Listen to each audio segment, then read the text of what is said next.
Είμαστε και πάλι μαζί, κυρίες και κύριοι, με το δεύτερο μέρος της εκπομπής Ευρώπη τώρα, πάντα σε συνεργασία με το Europal TV.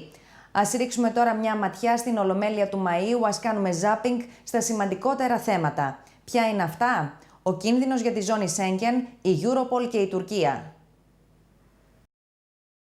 Paris and Brussels showed this very clearly.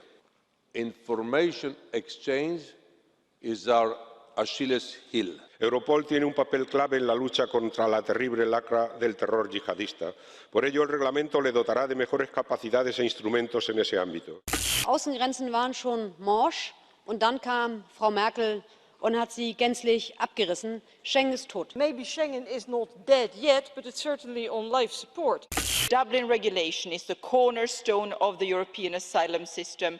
This is the time to once and for all get it right. Je suis globalement favorable aux accords de libéralisation des visas, mais pas n'importe comment, pas en fermant les yeux sur ce qui se passe aujourd'hui en Turquie. Mr. Erdogan makes it known that if the European Parliament takes the wrong decision, that he will let the refugees travel to Europe. I mean, that is blackmail in my book. And why is Europe open to blackmail? Because we are weak and divided. La Grèce a d'ores et déjà parcouru, avec l'aide de ses partenaires, une partie très significative du chemin tracé ensemble en août dernier, mais nous n'avons pas encore franchi la ligne d'arrivée. Les capacités d'investissement en Grèce sont nulles et tout ce qu'on nous répond c'est « Oh, ben, il y aura bien quelques miettes du plan Juncker pour faire l'affaire ». Vous aurez bien compris que ce ne sera pas suffisant. Die Politik Tsipras hat Griechenland geschadet. Und deswegen muss man klipp und klar sagen, dass das letzte Jahr ein verlorenes Jahr für Griechenland war. Per me il problema si chiama Fondo Monetario Internazionale. Il problema sono gli estremisti che in nome di una visione vendicativa vogliono punire la Grecia. It is undeniable that China is not a market economy by any standards. The question of granting market economy status to China is one of unprecedented political significance. Not only will it affect EU trade, but deriving from it, jobs and growth as well. Wages and environmental standards are lower in China than they are in the EU. Actually, importers in Europe benefit from this aspect of globalization, and it can also lead to lower prices for consumers. Venezuela camina inevitablemente hacia el desastre. Estamos al borde del estallido de una crisis social y tenemos que hacer lo posible para evitarlo. Ja, liebe Kolleginnen und Kollegen, meine sehr geehrten Damen und Herren, es ist an der Zeit, für Europa zu kämpfen.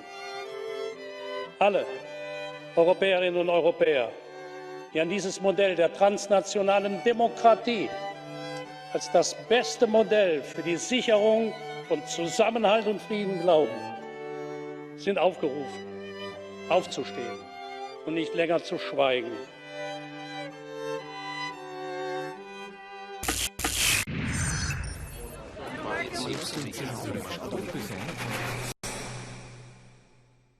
Η Ευρωβουλευτής Μόνικα Χολμάιερ και η πρόεδρος της Eurojust Μισελ Κόνινγκς συζητούν για το πώς θα εμποδίσουν τη ριζοσπαστικοποίηση και πώς θα αντιμετωπίσουν τους ξένους μαχητές.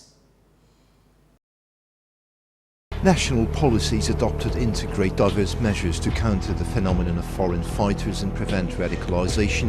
The role of Eurojust is to support cooperation between national prosecuting authorities. Considering the number of victims of the last attacks in Paris and Brussels, what can Eurojust do? We asked Michel Konings, President of Eurojust, and German MEP Monika Hohlmeier. But it's indeed because of the victims that we're working so hard and that we are focusing on the judicial dimension of the fight against terrorism. The rule of law context and the constitutional state context is obliging us to fight terrorists based on the criminal justice approach. 100% guarantee nobody can give. But there are certain lacks in our data exchange systems. There are a kind of unwillingness, or there is a kind of unwillingness over years from the member states to really exchange the data. But on the other side, there are legislation is existing that prohibits data exchange. What should be improved? What is the added value of Eurojust? to make use of Eurojust in the earliest stage possible, to even make more use of the facilities offered by Eurojust, its cooperation facilities, accelerated judicial cooperation, but also offering them a forum where they can operationally exchange information in real time, use the coordination centers of Eurojust, the joint investigation teams, which I call the Rolls-Royce of mutual legal assistance.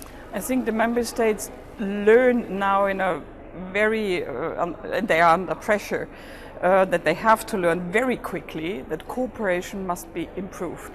And the exchange and the justice help in between, or justice support in between member states, sometimes is very slow. So Eurojust is really very important for coordinating just-in-time cooperation. Did the Paris and Brussels attacks change your approach to the problem? Well, we have been working on terrorism since many years, since the 11th of March 2004, and we built up a network of devoted, operational, highly specialized anti-terrorism prosecutors. And since 2013, we focused on foreign terrorist fighters. So we were already on top of the identification of the problem. It didn't change my view. It shocked me that this is possible, but it didn't change my view because I trust security institutions, but in my point of view, data protection is given a very high value in our society, and the security issue is very often dealt as if this would be a breach against data protection. No, I think security institutions have to save our lives. The EU doesn't have a common definition for terrorism or criminalisation. Is there a need for a common legal framework? Seen from a criminal point of view is certainly part of the reality. So what we have to take care of is, for a common problem, again, a common approach. We see that there are prosecution gaps if you do not have the same common legal framework. This is one goal of the terrorism directive, to have a common basis of a common legal frame. It's clear that the criminal law is in the responsibility of the member states, but perhaps Eurojust can fulfill one very important work. This is the work to have an exchange. What kind of measures are the most successful? Is it more successful to do it in the way that how one member state is doing it, or is it more successful in the other way? But which prosecution gaps are we talking about? Solo recruitment was not being tackled by some of the member states. We saw that training was mainly referring to active training, not to passive training, undergoing training. We also saw that the membership in a terrorist organization was translated differently in different member states. What is a person traveling with terrorist intentions? What is a person getting organized and financing travel for terrorist intention? And what is a person returning back with terrorist intention? The first gap that we need to close is data exchange. There is a huge gap.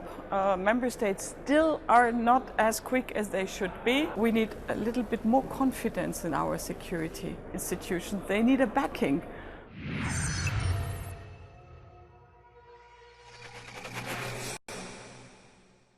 Αντιπροσωπείες ευρωβουλευτών εργάζονται για τα κριτήρια ένταξης στην Ευρωπαϊκή Ένωση, για την επίλυση των συγκρούσεων, καθώς και για τους οικονομικούς δεσμούς. L'Union européenne est en relation permanente avec le reste du monde. Au Parlement européen, 41 délégations de députés maintiennent ces rapports avec leurs homologues à travers le monde. Cela organise en fait, je dirais, la diplomatie parlementaire avec soit des États partenaires, soit des régions.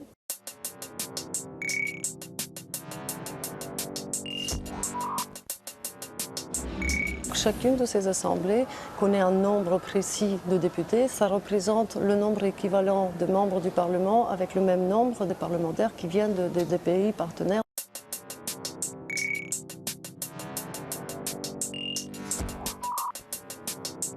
Ça dépend de quel type de délégation vous êtes. Pour les ACP, c'est dans l'accord de Cotonou, c'est bien institutionnalisé. ACP européenne, c'est Afrique, Caraïbes, Pacifique. Il y a 2 sessions parlementaires plénières là où les parlements paritaires est au complet, et vous avez alors des réunions régionales. Pour ce qui est des autres délégations, ça marche beaucoup sur l'invitation, c'est-à-dire qu'il y a des pays pour lesquels aujourd'hui il est prioritaire d'aller voir sur place.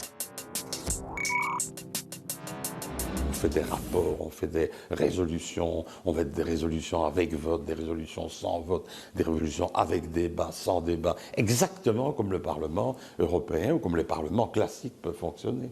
Il y a un rapport. Donc d'abord le sujet est choisi en fonction que ce soit un sujet important pour les deux pays, qu'il s'agit de la lutte contre le terrorisme, qu'on parle de migration, qu'on parle aussi d'environnement, on décide du sujet et dans ce moment il y a deux co-rapporteurs qui sont désignés. Ils travaillent ensemble pour présenter un rapport qui est débattu, il y a commission économique, commission politique, sous-commission droits de l'homme, et donc on suit tous les dossiers vraiment de très près. Chaque mot à l'extérieur que vous prononcez pèse. La plupart des médias ne vont pas préciser que vous êtes un parlementaire venant de tel pays. Ils vont dire l'Union européenne dit. Le Parlement européen a un pouvoir mégaphonique qui est colossal. Aucun président n'aime être critiqué par le Parlement européen.